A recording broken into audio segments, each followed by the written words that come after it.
Now, I promise I'm not becoming a Star Wars only channel, but I really feel like I have to do a fair review of this, if only because I did say that Disney had finally figured out Star Wars by handing it off to more competent people. And I stand by that by going with various animation styles and mixing it up, you can add degrees of separation to the various alternate universes in your canon to better differentiate what canons we're running on here, considering the canon of Star Wars is kind of a fucking mess. But before we go into this, I didn't really hate any of these. I didn't hate any of the companies going in. I would definitely say that there are some that I would not rewatch, but I mean, that happens. And because I know I'm going to end up pissing off either some Star Wars fanboys or some fanboys of a particular animation studio, I remind all of you of the thing that Twitter seems to forget every 12 seconds. You don't have to like a good show, nor do you have to dislike a bad show. You can still enjoy a show if it's not that well written or it has major flaws in it. It can still be fun to watch despite how bad it is. I say again, I watched all of Naruto and all of Naruto Shippuden, and their storyline was downright schizophrenic, and because they hadn't planned anything out from the get-go, they had to flash back more than an underage anime schoolgirl bending over. But considering the sheer variety in story and style and everything in this series, I'm going to go episode by episode telling what I liked from them, the good and the bad. And hopefully by the end of it, you won't be too upset with me. Episode 1, The Duel. The good.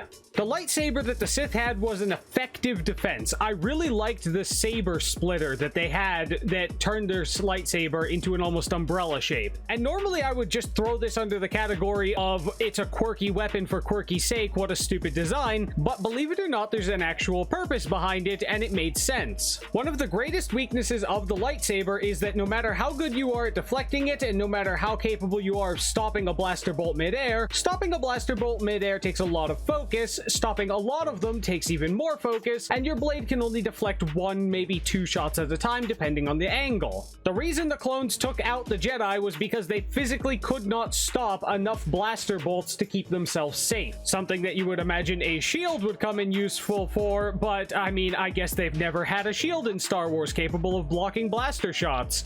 Putting something like that in your movie would make it kind of ridiculous why anyone wouldn't have one of those on hand, right? And as far as I can tell when it comes to blasters, so long as you deflect or hit part of it, the blaster bolt will stay together. The blaster bolts, when deflected by the Jedi, deflect all together, and when they're caught midair, they hold together regardless of the fact that they have stopped. Therefore, I come to the conclusion that there is some kind of containment field around the energy shot as it is flying through the air, which means that while these are spinning at super high speed, so long as they hit part of the blaster bolt, they will deflect the bolt as a whole. So this is an incredibly functional defensive tool that very much helps against one of the primary weaknesses of a lightsaber. This might also be the reason behind the spinning ability of the Inquisitor lightsabers. This might also bring into question why the Jedi have absolutely nothing even remotely similar, especially considering they call themselves Jedi Knights, yet for some reason don't carry shields. Anyway, spinny lightsaber umbrella, good. Also, the sheath saber was good. Originally, I was going to be like, why does he need a fucking sheath for his lightsaber? That makes no sense. A lightsaber doesn't need a sheath. That is until the... Oh yeah, by the way, this is going to contain a lot of spoilers, so you should probably watch each episode before you watch this section on that episode. But his sheath actually serves a purpose, because it's secretly also another lightsaber. It's good misdirection. Anyone who's not expecting a lightsaber to come from an odd angle, or who sees a lightsaber somewhere else and therefore assumes that's where you are, is not expecting a second lightsaber to open into them. This isn't necessarily an honorable way to fight with sneak attacks, but that brings us to our next point. This short supports the idea that the dark side isn't inherently evil, because he was definitely not an altruistic hero. He waited to be involved and let several people die while he enjoyed his tea. And when he did eventually decide to go fight to defend the town that he happened to live in, because it became clear that the people who were already defending it couldn't do it, he fought using sneaky and underhanded tactics, more concerned with winning than with any kind of honor. He did appear to be a more selfish person. He was definitely not following Jedi commandments because he wasn't super altruistic, and he didn't really seem to care that the other guards were dying while he drank tea. Remember, the Jedi considered seeking things for yourself or sacrificing the good of the many for any kind of individual as wrong. As for for the bad, well, the villains were kind of cliche. They were run-of-the-mill bandits, but with 15 minutes, I don't know how much I expected them to flesh them out. They came across kind of cartoonish in the early parts. And I know that seems like a really small complaint, and that's because it is. I honestly had trouble finding any real problem with it. For a 15-minute story based in their world, it really did seem to handle itself perfectly fine. There doesn't seem to be much that there could be wrong with it, but I felt like I was failing if I didn't list at least one thing that was bad. So, cliche villains, I guess. Bandit group of your choice, number 376,000. On to Tatooine Rhapsody. It's definitely fun. It was a fun ride and I enjoyed watching it, and hell, I'd watch it again because it was a fun little short. And I can definitely see Jabba investing in music because the Mafia was involved in movies and the Yakuza invested in anime and threatened fan artists if they looted the characters from an anime they invested in. That's right, somewhere along the lines in the evolution of anime, we got to the point where the Japanese Mafia was threatening porn artists because they were looting their waifus. But, of course, the good can't last forever, so there is some bad, and only really 3 points, but they're kind of important points. It actually pains me to complain about the animation because it is fucking good. There was no group here, and there was no episode that had bad animation. I will be bringing up animation later, but for every complaint I have about the animation is good, but it makes it really hard to place Boba Fett's age. His armor seems to fit, so is he an adult? But the height and proportions of him make me say maybe teen, but the voice seems deep enough that he must be an adult, and a lot of the characters such as Boba Fett and Jabba seem a bit off. Like, why would Jabba just execute someone for not being part of the gang? Wouldn't he want them to be in it? Publicly executing someone for not joining your gang kind of seems off, and normally when the Mafia or any organized crime group wants you to leave or you want to leave it, you essentially have to buy your way out of it, which they didn't seem to be giving him a choice to do. That is until it became clear that their band could be profitable, at which point, being, well, a businessman, Jabba made the right choice in not executing, because money is money, and money is all he really cares about as a gangster. Also, there's some sexy to that droid, so I'm not sure how I feel about it. You know what? I'll let you know how I feel about it after a quick Google search.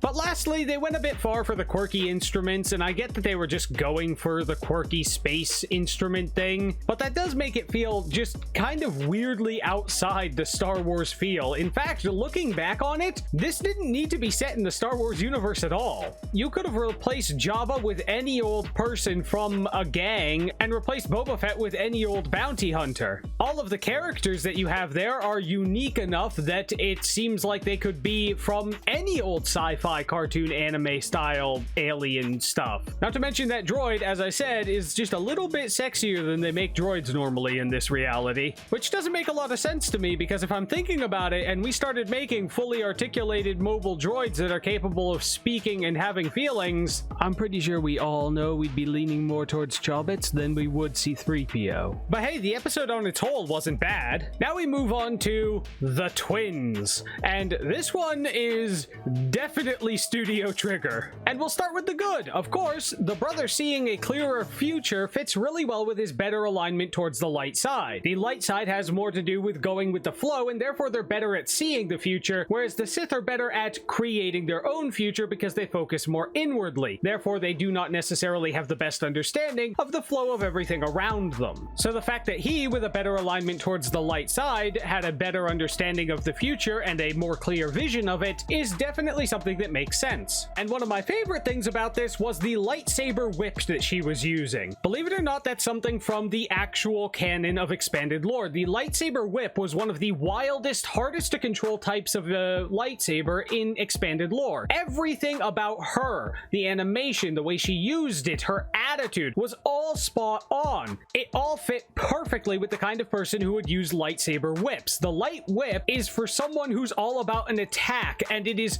chaotically unpredictable when you do so, especially considering it's practically useless for defense. You'd have to revert it into some other form. And anyone who walked into this not expecting over-the-top madness, action, empty platitudes, and a stupid amount of flash, then you came to the wrong place. We are here in Studio Trigger's house, and you're gonna play by their rules. Also, if you saw this animation style, knew it was Studio Trigger, and you weren't expecting this at some point, then you're no fun. This was pure, flashy action fun, and I can jive with that. Very punchy punchy animation. I loved it. It fit the chaotic action. But of course, all goods come with the bad. Why do the twins look nothing alike if they're supposedly genetically engineered twins? Why is she so outrageously cartoonishly evil? Yet he isn't if they were supposedly raised borderline identically. And sweet expositional god, I know you were on crunch time, but having a side character explain everything to someone who already knows it is just lazy. They also kind of yada yada'd how the whole system works, and they keep saying dark side like it's synonymous with the Sith. You realize there's more than one faction in the dark side. There's more than one type of dark side user. They do not all inherently join the Sith and follow their doctrine. What I really don't seem to understand is why the fuck is there an X-Wing there in the first place?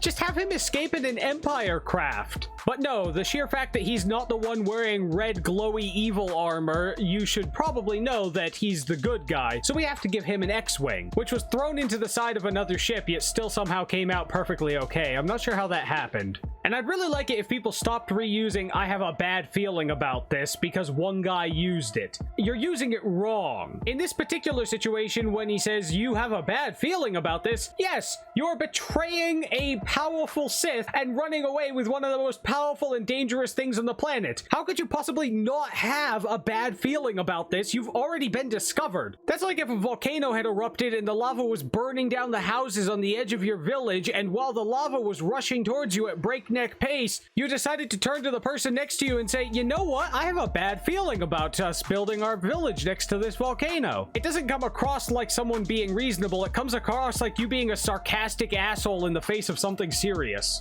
Also, if the Force is biological in nature, like the prequel series says that it was, that means droids can't have it. Also, without his helmet, how are they even talking to one another? Sound doesn't travel in space. And why did he throw away the helmet other than to be flashy and show-offy? Wouldn't having a helmet be the smarter thing to do, if only to keep your face a little bit better protected against, say, shrapnel or something? Oh, and how the fuck is he breathing? How are both of them breathing? Was there any particular reason this had to take place in space if we were just gonna ignore the fact that we were in space in the first place? Ayo, Studio Trigger, you know that you don't actually have an atmosphere in space, right? And there's absolutely no reason why they would have any kind of atmosphere shell or shielding around their spaceships, because you're not supposed to be on the outside of the spaceship. And there's absolutely no reason there'd be one on the X-Wing that he flew such a huge distance away with. But all the complaints that I have, I'm still kind of upset that it ended where it did. I kind of want to know how his battle with her continued from there. They were definitely overstating how much power you could get out of a kyber crystal, but I mean, I still kind of want to know what was going on. Next episode was The Village Bride. That was a pretty good one. And on the good, a new perspective on the light side of the Force and how it could influence more isolated outer rim planets is really interesting. The unique way they use it and the unique way they view it is actually really interesting. They have their own word for it. The Force is a borderline rumor out there. And it brings up what happened to some of the rest of the Separatist resources. I imagine that if they got too loud, the Empire would come for them, so it makes sense that they stick to one old stripped world. But it's nice to see them using some of that old war resource in their story, because realistically, there were a fuck ton of battle droids that are somewhere out there in the world just gathering dust because they were decommissioned and it cost way too much to destroy each and every single one of them. And while some people don't really like shaped lightsabers like hers and, you know, the Darksaber, they are, in theory, supposed to be better at fine cutting and would cut through denser armor faster and even through other lightsabers if hit square on the edge. But this comes with the detriment of them being poor at cutting from the side and easier to pass through for an opponent if they hit them on the side. Thusly, much like the Darksaber, hers had a shaped handle to help align the blade. A very nice touch, and I definitely appreciate them adding that in. While a 360-degree blade is more versatile, it makes sense that a thinner blade would be much better at cutting through things on the thinner edge. Very good, very much appreciated that. But like everything, this did have some bad to it, and this isn't a nitpick. This is actually a rather important part of the story and a driving point in it. In the duel, the bad guy was a Sith who enjoyed having power over people, but in this one, why did the Raiders need the village alive at all? They weren't extorting money from them. And if they had toned down the evil guy to make it seem like he wasn't so gung-ho about killing them, then I'd have believed he didn't want to slaughter them for no reason. Or maybe he had a use for them. But I don't get why he needed a hostage, which drove the entire point in the first place. They should have toned down his evil and made the hostage as insurance that the villagers would leave so his people could mine the area or something. As of right now, I have absolutely no idea why the man who seemed perfectly happy killing everyone in the unarmed village didn't just kill everyone in the unarmed village if he was so okay with doing it anyway. It's like when the bad guy in a hero movie decides to take the hero alive because, I want to kill him in some special way. Why? Do you have some personal connection to this hero? Is there some real reason you would want this? If he was demanding the princess of the area, I could think, well, maybe he just wants his own private sex slave because he's a dick. At which point, once he has her, I suppose he doesn't really need everyone else alive. Whereas if he went in guns blazing, he might accidentally hit the person that he wanted to take from the village in the first place. But this was something I noticed on my very first watch through, so this is not something small that you'll easily miss. I would still rank this really high among the episodes because it is a pretty good story and a very intuitive look at how the light side of the Force, or the Force in general, could be viewed from people who weren't part of the Inner Rim or who weren't already indoctrinated into the Sith and Jedi false dichotomy. And they decided to make the 9th Jedi not the 9th episode, which I think was a tragic failure on their part. Automatically worst episode ever because of that. I'm kidding, of course. Calm your tits. This is my channel, not Twitter. We will be reasonable people here. I like how rare the Kyber crystals are. So much so that the Jedi pretty much locked down the only planet considered to be rich in them. And I support having them exist elsewhere as super ultra rare as a more realistic take, because it would be way too much of a plot convenience for them not to exist outside of that one planet. And if someone discovered some in their system, they would 100% use very underhanded and sneaky ways to get Jedi to them, and very much try to keep it low-key, because otherwise it would 5,000% start a war if everyone knew it was there. The man who invited them there was incredibly smart to know that the disciples of the Sith would also come. He sent out a message trying to lure Jedi there, but he had to know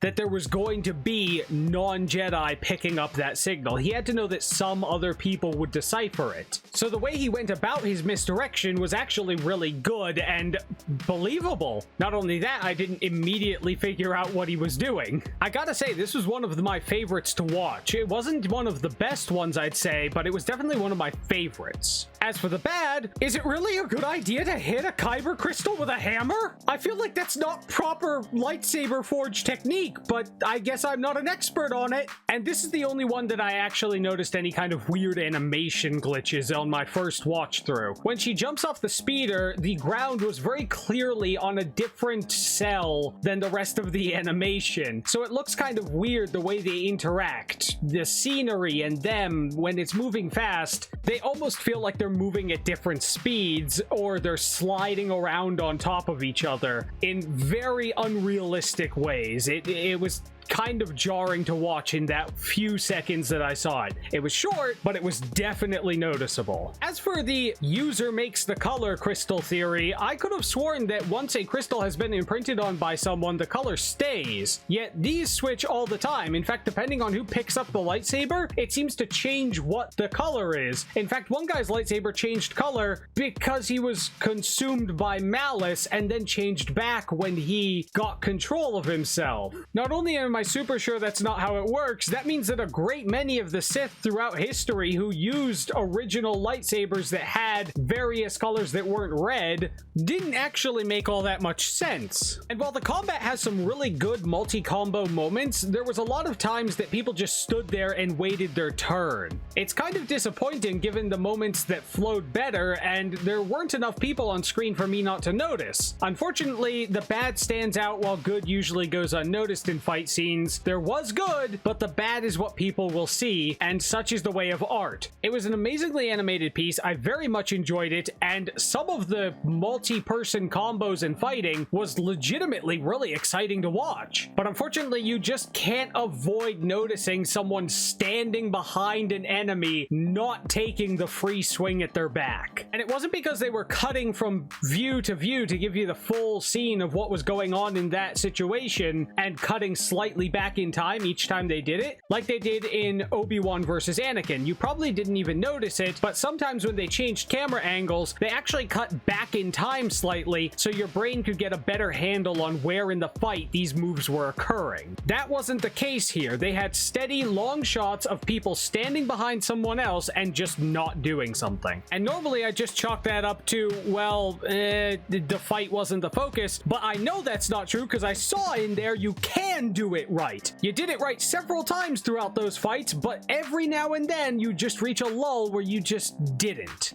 And like a disappointed teacher, I'm upset that you didn't apply yourself evenly when I know you're capable of it. Now we move on to TOB1, or Toby, because you're hiding his name very poorly. And this one was jarring. There's a lot of sound effects to it. I do believe that the old man, we'll start with the good. I believe that an old man working alone on droids would definitely make one that can think and dream for itself for the company. Because, well, people are social creatures, you want something social. But to be totally honest, I'm a little weirded out that he made a little boy, because I have trouble believing he wouldn't make a sexy one that he'd like to fuck at some point.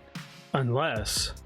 Never mind. Let's not go down there. But anyway, a Jedi who has no arms and chooses to use the Force instead is actually kind of a neat idea. And the other droids helping so that TOB1 could get the jump on the Inquisitor could have been executed a little bit better, but is a great idea, especially the way one of them comboed onto him in order to give him a boost, an ability that we had absolutely zero idea was even possible up until then. God, you guys really could have stood to hint at that. Maybe foreshadow a little bit. But the point is, it was basically 30 on 1 and Mr. Evil didn't know it. So that was actually pretty cool because the Inquisitors jumping into the situation like assassins are very elite, go in, kill the man, get out kind of people. When things go unexpected, that's when Inquisitors die. As for the bad, this is violently out of tone for Star Wars. It is cute, but it is the Sun to Pluto levels of out of tone. There is some distance between this and how you would typically see Star Wars. And also, if he made a droid that could use the Force, that would be like a major upset in the galaxy with huge ramifications, wouldn't it? And while a neat idea for him to have no arms and use, the Force, why wouldn't he get prosthetics, which are pretty available in their world? And also, why, after presumably years, did the Inquisitor come back right as TOB1 got the lightsaber? It's endearingly cute, but that style comes off as almost insultingly childish here. If you change the name of everything and the weapon he got exposed itself as some kind of energy broadsword and he had a shield built into his arm, you could reliably call this something completely different, completely detach it from Star Wars, and it would be the same exact story. And to be honest, it wouldn't feel like such a violent shift in tone if it was. I don't want to hate on it, but it subscribes to no known canon. The story happens because the director told it to instead of any logical reason. I could see how the cuteness could get you emotionally invested in the character's journey. But on that same track, you could easily get someone emotionally invested in literally any character if you made them a kitten. Because it does not matter how terrible your story is written, if your hero is a kitten, you want the kitten to win. You want the kitten to feel happy because it's a kitten. If you made Kitten Hitler who wanted to take over the world, slaughter most of the humans, and then enslave the rest, you'd have people legitimately rooting for him because you don't want the kitten to fail, then he might cry. So all hail our next despondent ruler, the Kitten Overlord. Actually, a politician getting a trained cat that stands on his shoulders or lays in his arms really easily and can attend every press conference would probably be able to win the presidency purely because he'd be the most memorable and he's got a kitten. Who doesn't want to vote for the guy with a kitty? That's not even a joke, by the way. I legitimately think that might actually work and it scares me. me. But what were we talking about? Oh yeah, episodes. The Elder. This one has a lot of good. It sets up its story really well, and the logic flows through with their actions. The Master Jedi doesn't know what he sensed, and even once they were there, didn't know yet if there was cause for concern. There was a disturbance, but he didn't necessarily detect a Sith. And while he was definitely planning, just in case it was, he wasn't fully ready to say that, well, there is a Sith on this planet, because it's entirely possible they were chasing red herrings. And since it had been several hundred years since the defeat of the Sith, supposedly, in this particular timeline, it makes sense that he wouldn't necessarily believe that there's one there. It's kind of like a Kraken. Even if we had some kind of evidence that would suggest that a Kraken did attack a boat, we wouldn't immediately act as though that was what happened because of how unlikely it is that that's what happened. I don't even know if I hit them. I can't even aim at them anymore, though. Yo! I can't believe it. I got saved by Ina from Hololive EN. The odds against Kraken attack are at least 3 to 1 if you don't live in California. But I also love the idea of dark side users that broke away from the Sith due to a disagreement with their teachings. It would make sense as to why he survived the big war against the Sith. Expanded lore has a few, and it would be reasonable to think they were floating around the galaxy. This one in particular seemed to not like the rule of two. Quote, the Sith became far too obsessed with trying to outwit each other. When the Sith go to war, or when they historically went to war in the canon, they are just as likely to get killed by their ally for power than they are the enemy. This is a good element for them to work with for a rogue dark side user, because the Sith absolutely probably would have won the war against the Jedi if they had stopped murdering each other on the battlefield. But because they were so consumed with themselves and not worrying so much about the flow of everything as a whole, they made selfish, rash decisions that usually ended up costing them the battle and eventually the war. But the fight at the end had a great feel to it. In fact, both of the fights had a great feel to it. I mean, just look at this. 俺はバムがほど簡単ではないぞ。だといいな。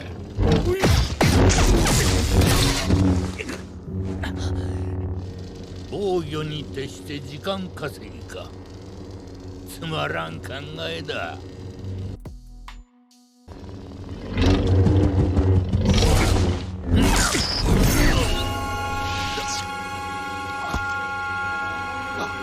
That was very clean. And this...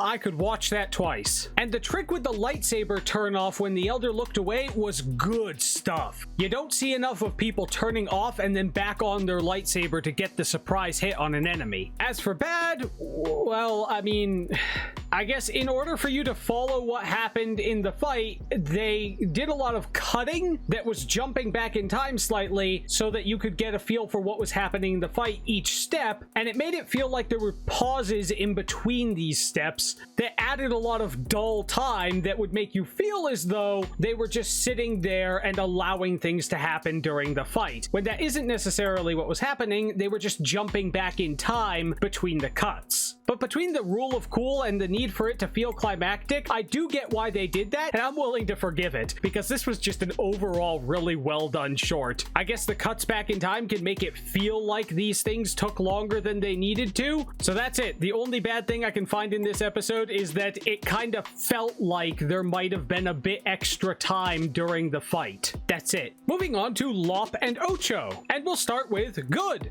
In this story, there's a debate over how much the cost in the means is worth Sith in the end is a great way to show off the parts of the Empire's endeavors and how they can destroy planets that they advance, only so it's more convenient to exploit them. Ocho wants to join with the Empire, that way she can control the damage to their planet while advancing them to the rest of the galaxy because their people are incredibly underdeveloped. Compared to the rest of the galaxy, they are very, very low tech. And she thinks the only way for them to move forward is to work with the Empire to mitigate the damage along the way, whereas Lop wants to resist the Empire and advance at their own rate. And I can definitely understand the perspective of Ocho in this. A lot of people seem to think that she was just being stupidly evil for stupid points, but she's kind of right. The Empire is going to be on your planet one way or another, and they are outrageously more capable than you are. In fact, I 100% believe they'd carpet destroy you from orbit if your guerrilla tactics actually started working. So joining with them in order to mitigate the damage while your people advance might be the safest way to resist them. I won't say Lop is wrong in not wanting to, and it really does come down to, does the end justify the means? Do they actually have a choice? Lop seems to think so. Ocho thinks that they don't.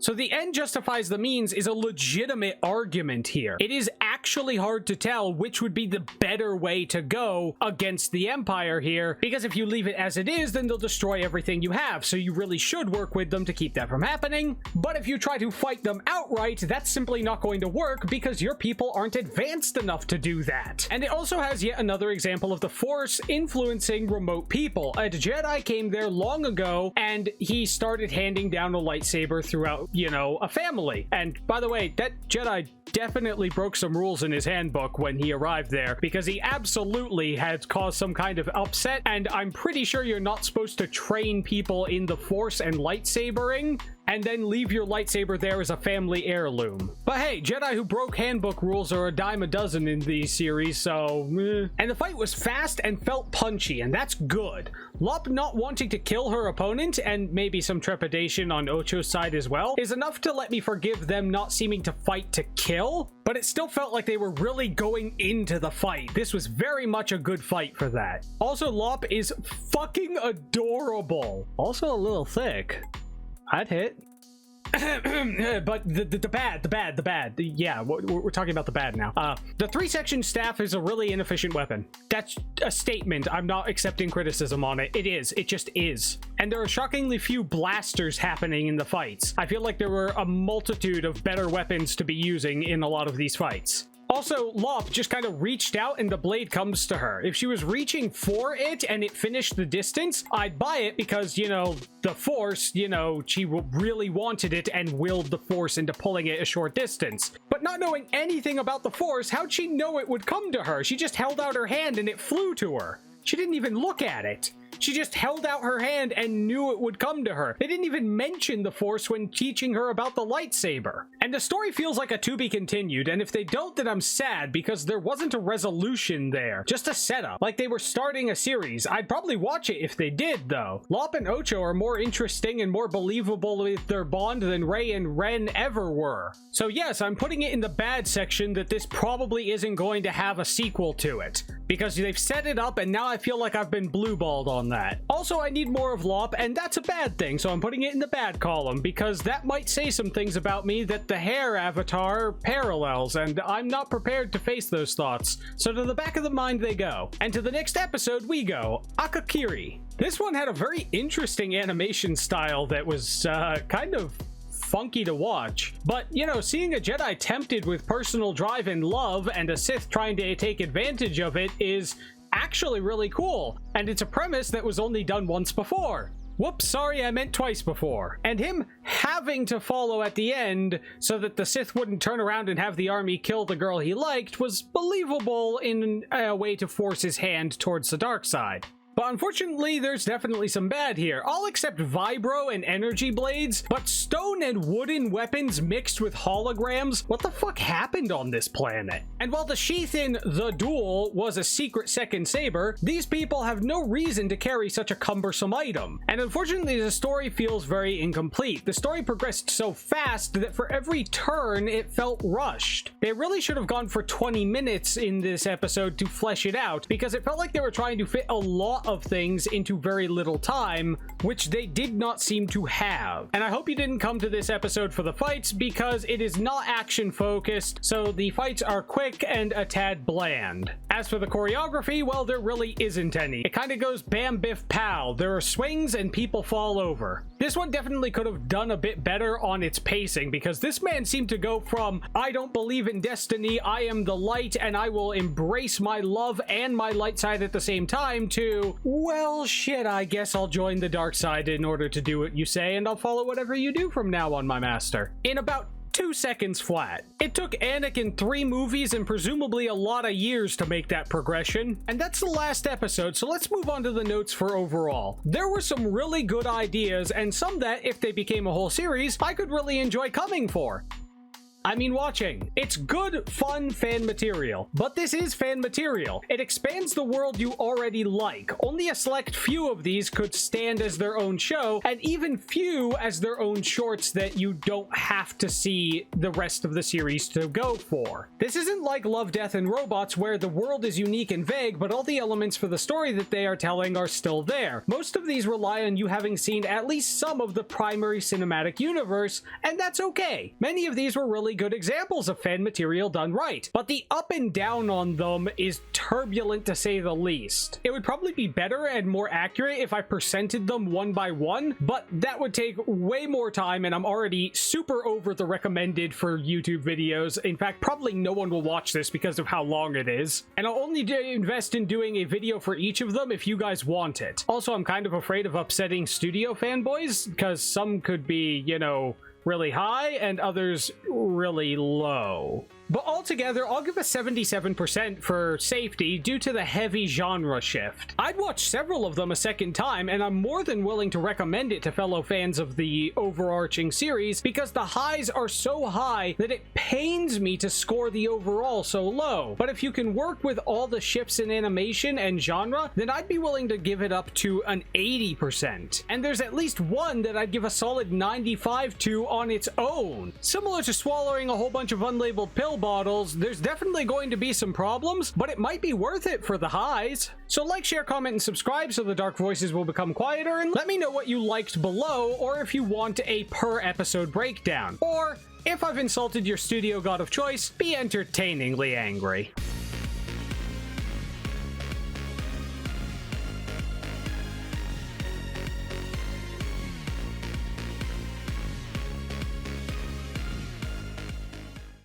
Also, they better make a series out of Lop, because I ruined my search history for this joke, and I'll never unsee what I saw.